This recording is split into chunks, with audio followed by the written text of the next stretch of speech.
అమ్మవారు క్షీరసాగర మదనంలో పుట్టినప్పుడు ఒక గమ్మత్తు చేసింది. శుక్రవారం పంచమి నాడు పుట్టింది. ఇప్పటికీ పద్మావతి అమ్మవారు కూడా శుక్రవారం పంచమి.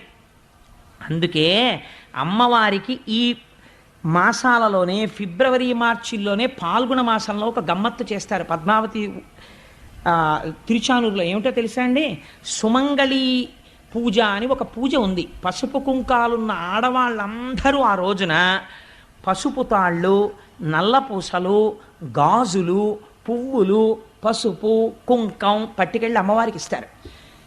ఐదో తనం ఉన్న ఆడవాళ్ళందరికీ దానికి ట్రస్ట్లు ఉన్నాయి. పెద్ద పెద్ద కళ్యాణ మంటపాల్లో భోజనం పెడతారు.